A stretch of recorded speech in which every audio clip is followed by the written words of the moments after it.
Ibu bapak saudara-saudara sekalian teristimewa yang kita hormati, ada tetua-tetua kita ini, tokoh-tokoh masyarakat kita di sini, khusus kakanda saya Andi Rukman Nurdin yang insya Allah dimuliakan dan dirahmati oleh Allah Subhanahu wa Ta'ala.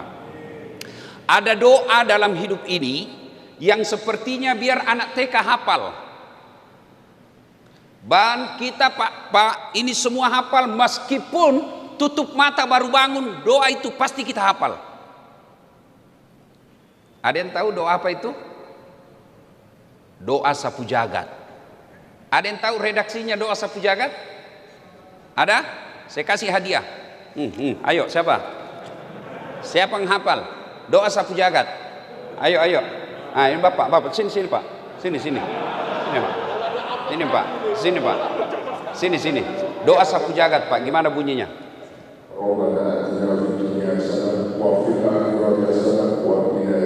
Artinya?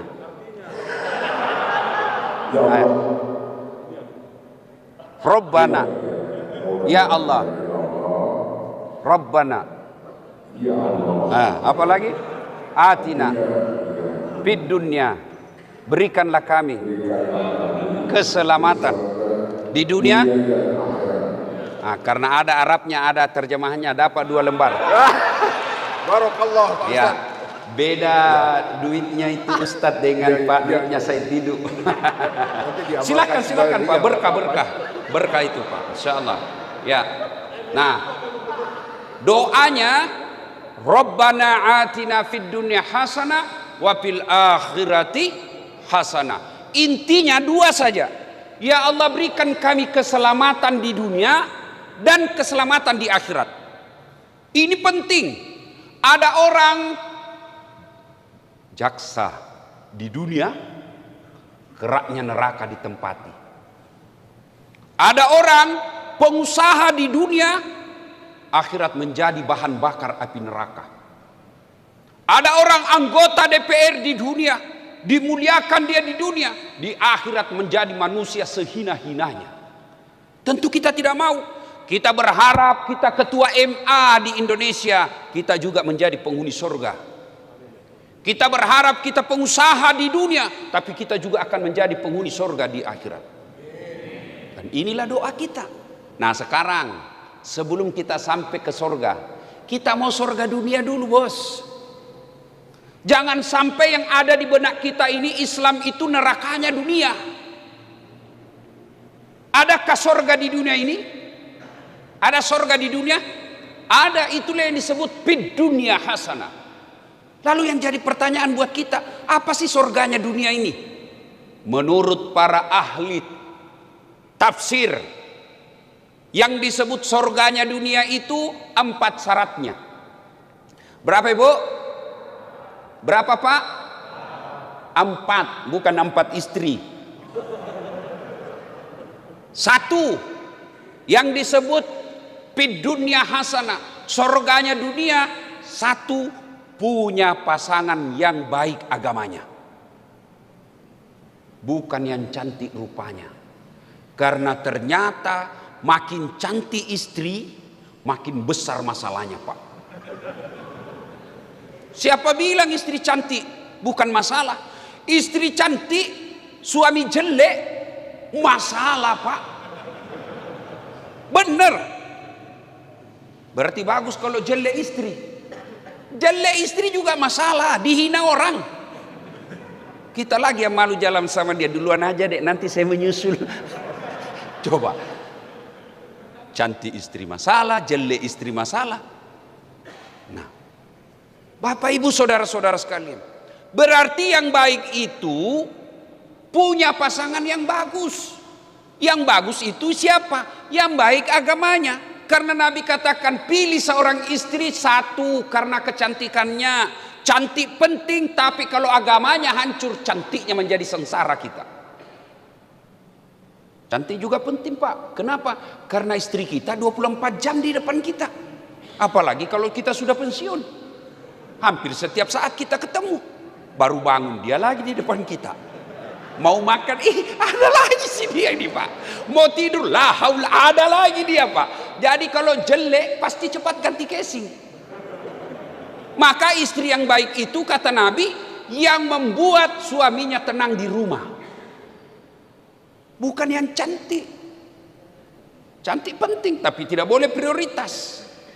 Yang kedua, supaya punya pasangan yang baik, ini terutama adik-adik nih yang lagi galau cari pasangan atau bapak-bapak yang berani tambah lagi. Yang kedua, kata Nabi, pilihlah dia karena kekayaannya. Kaya penting tapi tidak boleh prioritas. Kenapa? Kalau dia kaya, agamanya tidak bagus, dia pandang enteng suaminya. Apa kamu? Ini rumah saya yang punya, ini mobil bapakku yang belikan kamu, kamu pegawai negeri. Menderita kita kalau dia kaya tidak punya agama yang baik. Penting cari orang kaya. Tapi saya bilang sama istri saya, sayangku, ndak usah kau galau soal uang. Uang tidak dibawa mati. Dia bilang mamanya cek, betul uang tidak dibawa mati, tapi kalau tidak ada uang rasanya mau mati. Selalu salah pergaulan lagi istri saya ini. Kan? Yang ketiga kata Nabi, pilihlah dia karena apa? Karena keturunannya. Itulah sebabnya orang Jawa mengatakan bebet, bibit dan bobot. Tapi tidak boleh jadi tinjauan prioritas. Kenapa? Ada orang bapaknya ulama, anaknya pengkhianat. Ada orang anaknya pengkhianat, bapaknya Nabi. Nabi Ibrahim. Bapaknya itu Alsor, penyembah berhala. Bukan cuma penyembah berhala, dia yang bikin patung berhala. Anaknya jadi Nabi. Ada juga bapaknya Nabi, anaknya jadi pengkhianat. Nabi Nuh alaihi salam. Jadi penting cari keturunannya, tapi tidak boleh jadi prioritas. Dan kata Nabi yang keempat, kalau kalian mau tenang, utamakan agamanya. Agama nomor 4. Tapi anak mahasiswa saya bilang, Ustadz, secara hierarki, kenapa agama nomor 4? Mestinya agama nomor 1. Saya bilang betul nomor 4, tapi dia tidak titik di situ, dia koma. Utamakan agamanya, karena dengan agama kau dapat segala-galanya. Ada orang bukan keluarga baik-baik, bapaknya barangkali satpam saja, bapaknya barangkali cuma asongan, tapi bagus agamanya, miskinnya tidak jadi masalah, karena tutur katanya yang membuat kita tenang. Ada orang kan susah dapatnya ini Pak, dialah cantik, keturunan baik-baik, anak orang kaya, kemudian bagus agamanya, bahkan hafal Quran. Satu cewek berkumpul 4 ini Pak, 1000 cewek belum tentu ada 1. Iya toh, yang banyak dia cantik, mukanya kesurupan. Ada lagi cerdas, ada lagi bagus akhlaknya, otaknya lagi hancur. Karena begitu, untuk mencari sempurna 4 ini, kalau ada di kompleks ini Pak Said Didu, ada di Bapak dapat di sini, tunjukkan saya juga masih mau. Ini kata Pak, tidak susah Pak. Maka berawal dari cara memilihnya. Maka beruntung Bapak Ibu sekalian, kalau punya istri, dengar ini Bapak-bapak, beruntung Bapak kalau punya istri yang bagus agamanya, bagus akhlaknya. Beruntung Pak. Dan sengsara Bapak punya istri hancur mukanya, jelek akhlaknya, otaknya beleng-beleng. Hancur ini Pak. Iya toh. Maka ibu-ibu, kalau mau dapat surga dunia, jadilah istri yang soleha. Bapak-bapak mau dapat surganya dunia, jadilah suami seperti Rasulullah. Biar kata rumah kita bocor-bocor, orang kata mobil kita lebih sering mogoknya daripada baiknya, tapi suami istrinya baik, insya Allah surga dunia. Yang paling sengsara, jeleklah istri kita, tukang ngomellah dia, tukang gosip, ndak sholat, ndak tahu masak. Dia bilang, nyesal saya pilih kamu. Terlambat bos. Karena ini banyak orang menderita gara-gara istri Pak. Dan banyak orang sengsara istrinya gara-gara suami. Halo ibu, ibu, bu, bu. Ini banyak yang ibu-ibu dia bilang begini. Kalau marah sama suaminya, Pak, kau pilih mamamu atau saya istrimu? Bapak pernah dikasih pilihan begitu? Pernah toh? Nggak usah ngaku, yang penting, oh saya pernah ini Ustaz. Ibu-ibu pernah kan ngomong begitu sama suami? Hah? Nah, pencitraan lagi tuh. Iya kan? Ini kalimat yang salah. Bu, Bu, Ibu, coba lihat ini suaminya Ibu. Dari kandungannya dari mana? Dikandung di mana Ibu? Di mana? Ibunya. Siapa yang susui? Waktu kecil, bukan waktu dewasa. Siapa? Ibunya. Siapa yang ngajarin bicara? Ibunya. Siapa yang ngajari jalan? Siapa yang sekolahkan? Ibunya. Nah sekarang siapa yang terima gajinya? Woi, jawab ini Bu. Siapa? Ini kamu. Ayo. Siapa yang nikmati rumahnya yang mewah? Istrinya. Maka demi Allah, ketika istri durhaka sama suaminya, demi Allah Nabi jelaskan, jangankan kau masuk surga, baunya surga diharamkan bagimu. Gimana ceritanya dia mau bandingkan dengan ibu kita? Kita dari rahim ibu, disusui ibu kita. Masih ingat waktu ibu menyusui? Masih? Masih ingat ibu? Apalagi ketika usianya 7 bulan. Nak, kok gigi saya nak? Coba. Diajarinya ibu kita bertutur kata yang baik, diajarinya kita jalan, diajarinya kita hak batil. Lalu setelah kita dewasa, mapan, punya gaji, siapa yang kita bikinkan rumah? Istri. Saya tidak yakin rumahnya yang diberikan Pak Hatta Ali kepada ibu bapaknya lebih hebat daripada rumah beliau. Tidak mungkin. Saya jarang sekali melihat anak rumah orang tuanya lebih cantik daripada rumahnya sendiri. Padahal ibunya yang besarkan dia. Siapa yang nikmati gajinya? Istrinya. Maka jangan pernah berkata, kau pilih ibumu atau saya istrimu. Dongo itu. Dia ketawa, saya serius. Paham? Paham ibu? Makanya jangan pernah mengkhianati suami. Maka alangkah bahagianya kita seorang suami. Begitu pulang kita kerja disambut oleh istri. Assalamualaikum kakandaku Arjunaku. Disambutlah suaminya, waalaikumsalam adindaku Sri Kandiku. Dia bilang istrinya, Masya Allah suamiku gagah betul hari ini. Dia bilang suaminya, berarti saya jelek kemarin. Ini juga suami yang tidak tahu disanjung. Begitu suaminya pulang, istrinya sudah cantik menyambutnya. Datang suaminya, dia tahu dimarahi tadi sama kepala dinasnya, dimarahi tadi sama manajernya. Datanglah suaminya, lalu dia duduk, dipeluklah suaminya sambil dikasih semangat. Bang, memang beginilah hidup. Namanya anak buah, wajarlah manajer marah. Masa abang yang mau marah sama manajer? Dipecat bang.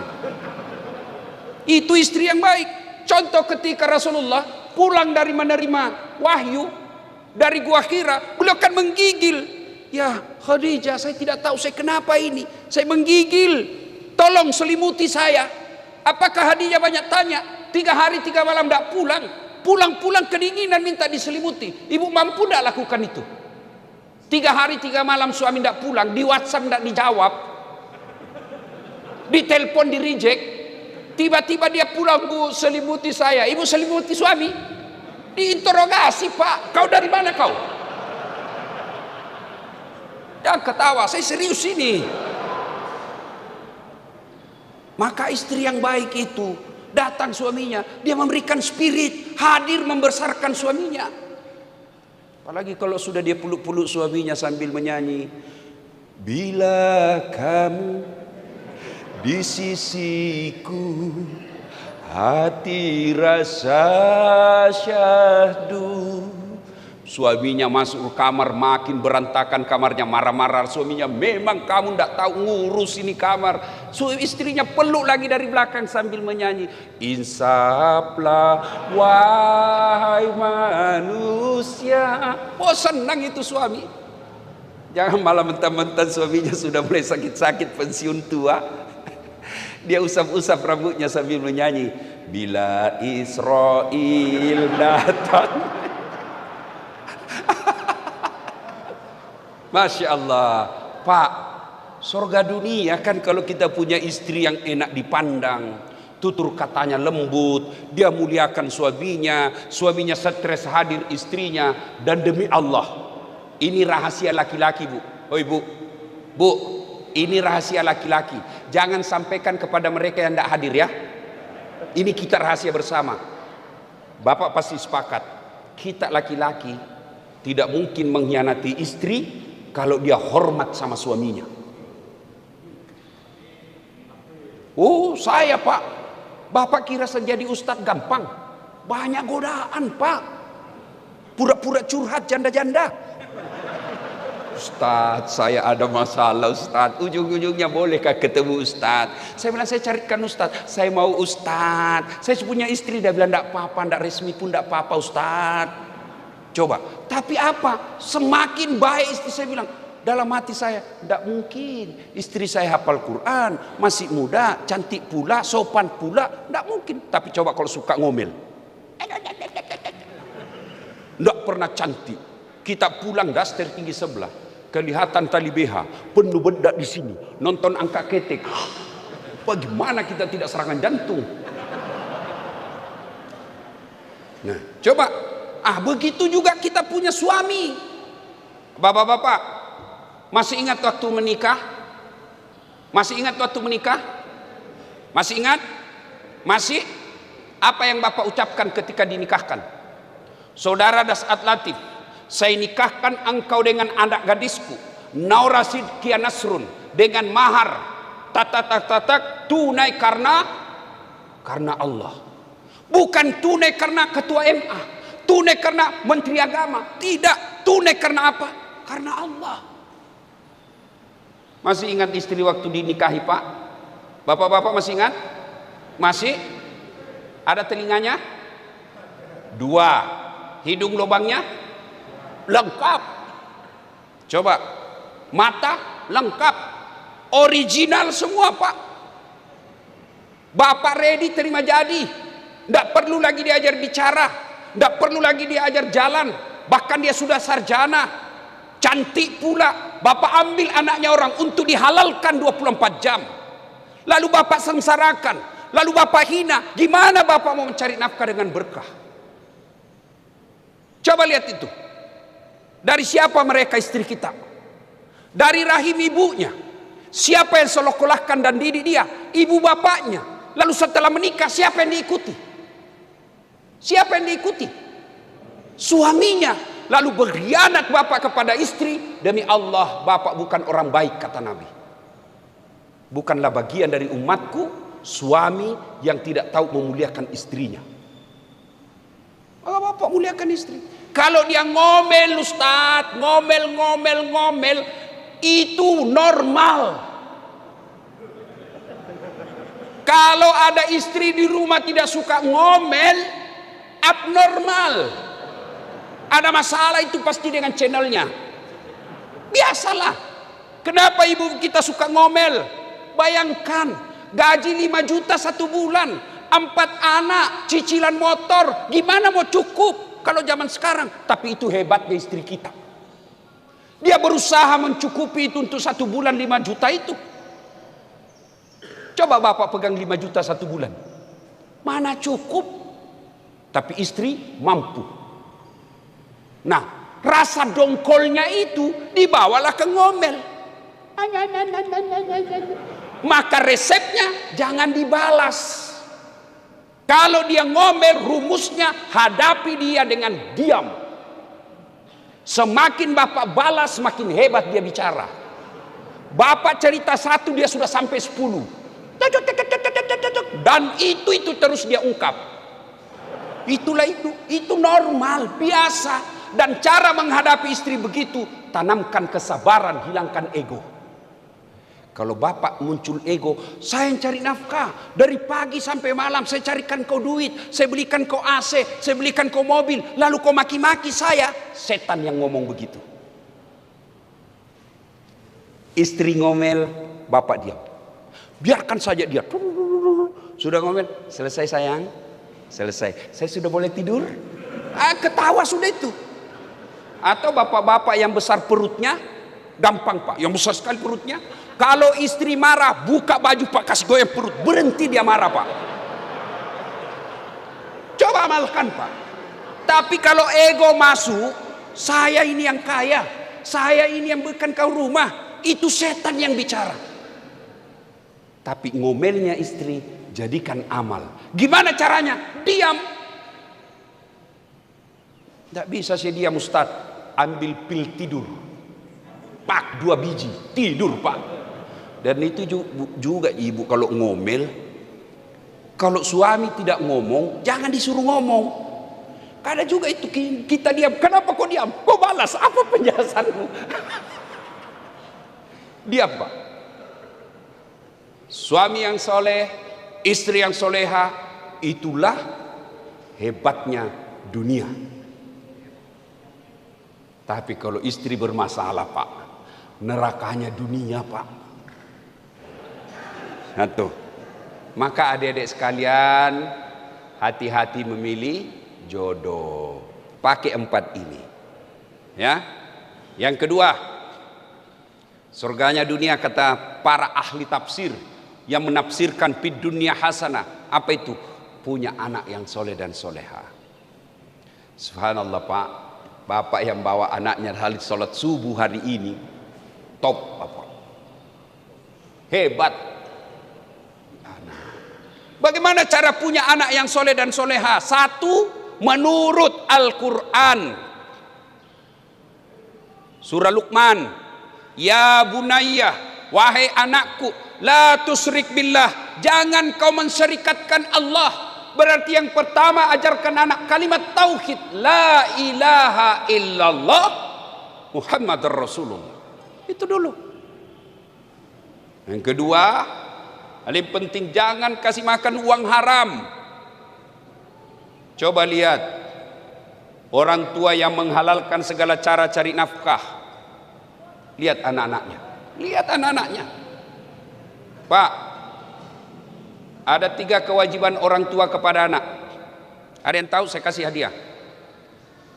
3 kewajiban orang tua kepada anak. Ada yang tahu? Ayo, 1.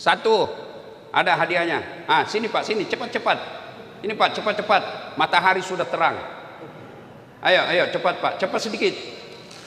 Kewajiban ini Pak. Kewajiban orang tua kepada anak. 1. Kewajiban orang tua terhadap yang pertama yaitu menikahkan, mendidik anak dulu. Langsung menikah. Yang pertama apa dulu Pak? Kalau yang laki-laki terlalu lama waktu. Sudah hadiahnya. Terima kasih. Terima kasih. 1, lahir kasih nama yang baik. Itu dulu.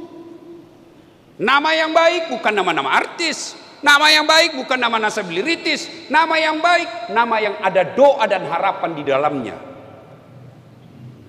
Saya kasih kau nama nak Khalid.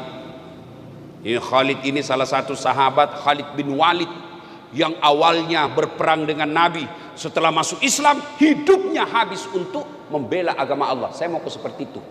Itu nama. 2, kata Nabi, kewajiban orang tua setelah kasih nama yang baik adalah berikan makan. Cari makannya halalan thayyiban wasi'an. Halal baik banyak. Yang ketiga, didik. Dari 3 kewajiban orang tua kepada anak ini, kita terlalu sibuk cari makannya, terlalu sibuk beri makannya, lupa didiknya. Padahal yang paling susah bukan cari makan. Kenapa? Tidak ada anak di komplek ini mati kelaparan. Ada yang mati kelaparan di kompleknya Bapak? Tidak ada. Yang mati narkoba mungkin ada, mati tabrakan mungkin ada, mati tawuran mungkin ada. Berarti yang sulit bukan cari makannya, tapi yang sulit mendidiknya. Ibu-ibu, tahu cicak? Tahu cicak? Bapak-bapak tahu cicak? Apa dia makan cicak? Apa? Nyamuk. Masuk akal enggak? Cicak cuma di dinding, nyamuk terbang. Gimana caranya mau ketemu? Tidak ada terminalnya. Tapi Allah Maha Kaya. Dengar lagu kita waktu kecil. Ini lagu-lagu kita kecil kan enak. Cicak-cicak di dinding, diam-diam merayap. Diam-diam merayap. Datang seekor nyamuk. Nyamuk yang datang. Tidak dikatakan nyamuk, cicak lompat ke nyamuk. Patah-patah kasihan cicak Pak. Tapi nyamuk yang masuk, Allah perintahkan, nyamuk masuk kau di mulutnya nih. Itu lagu-lagu dulu Pak, memang ada nasihatnya. Kita waktu muda dulu, kita lagu-lagu kita kan enak Pak, lagu paling Romai Rama. Mengapa minuman itu haram? Karena merusak kepikiran. Mengapa berzina juga haram? Karena itu cara binatang. Mengapa semua yang asik-asik itu diharamkan? Mengapa semua yang enak-enak juga diharamkan? Jawabannya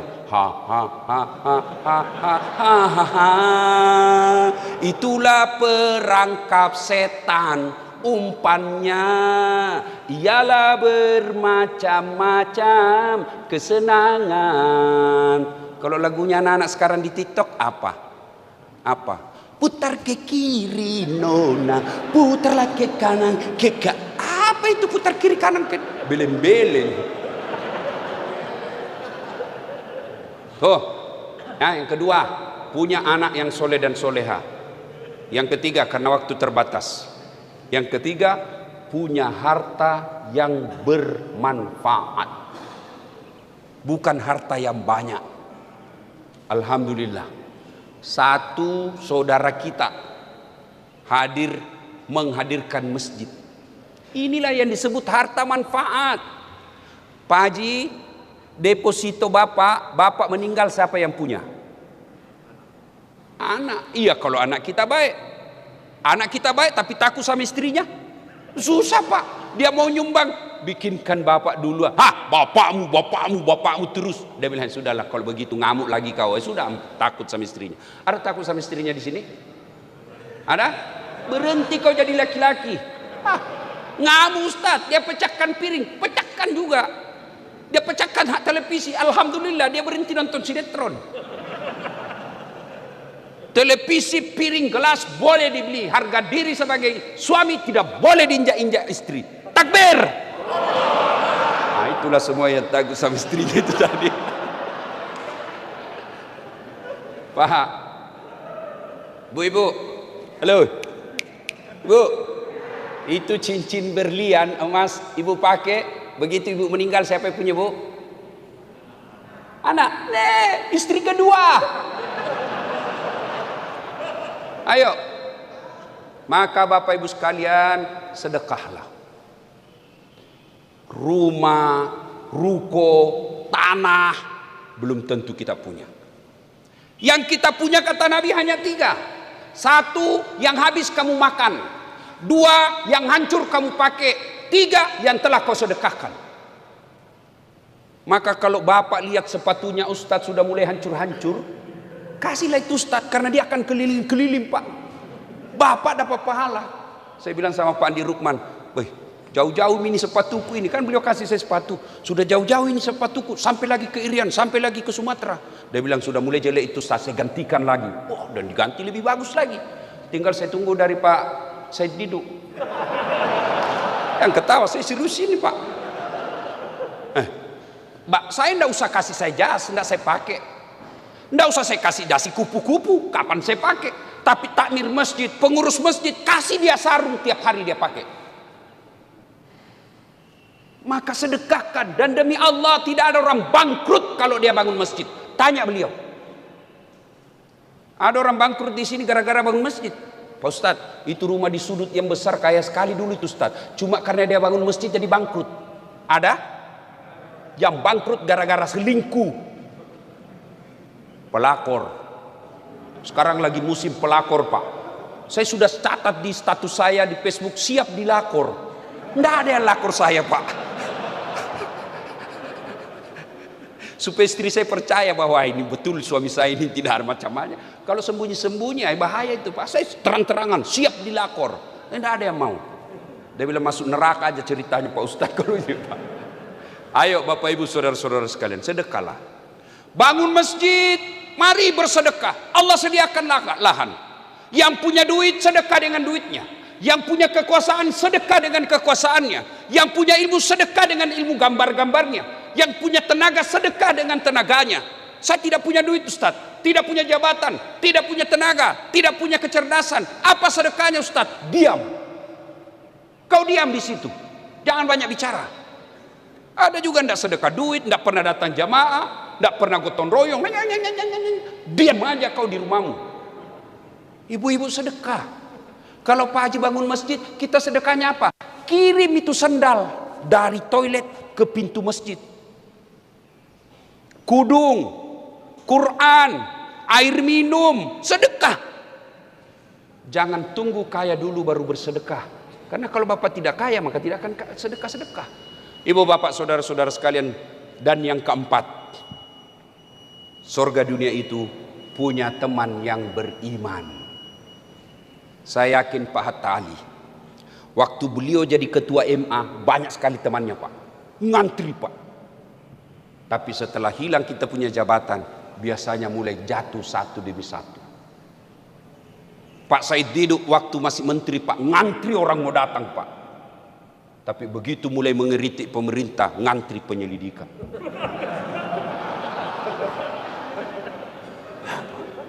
Maka yang baik, teman itu bukan karena kekayaan, bukan karena jabatan, bukan karena kekuasaan, tapi mereka bertemu dan berpisah bersahabat karena Allah. Itu. Dan orang yang bersahabat karena Allah, maka dia nanti menjadi salah satu 7 penghuni yang dilindungi di padang mahsyar. Maka adik-adik sekalian, kalau kalian mau selamat, cari teman yang baik. Dia bilang Muhammad Ramah, mencari teman memang mudah apabila untuk teman suka. Mencari teman tidak mudah apabila untuk teman duka. Cari teman di meja makan, gampang. Teman dengan penguasa, gampang Pak, banyak itu Pak. Tapi menjadi temannya ulama, oh biasa susah. Dan orang yang bersahabat dengan ulama Pak, insya Allah hidupnya akan baik. Contoh, kalau saya jalan sama Pak Andi Rukman, begitu masuk waktu sholat, saya akan berkata, Pak Andi, tabe, asar mini, kita cari masjid dulu berjamaah. Tidak mungkin kalau saya jalan, Pak Andi, di mana tempat karaoke yang banyak? Tidak mungkin Pak. Iya toh, pasti Pak Andi bilang, Ustaz kajili-jili. Nah ibu bapak saudara-saudara sekalian, mudah-mudahan 4 ini menjadi inspirasi baru buat kita mengejar keempat-empatnya. Insya Allah dengan keyakinan dan optimis kita bisa mendapatkan semuanya. Kalau tidak dan terhalalai selama ini, wala tai'asu mir rauhillah, jangan kau putus asa, masih ada kesempatan untuk memperbaiki kesalahan-kesalahan kita. Semoga ada manfaat, lebih dan kurangnya mohon dimaafkan. Nun wal kalami misturun billahi fi sabilil haq.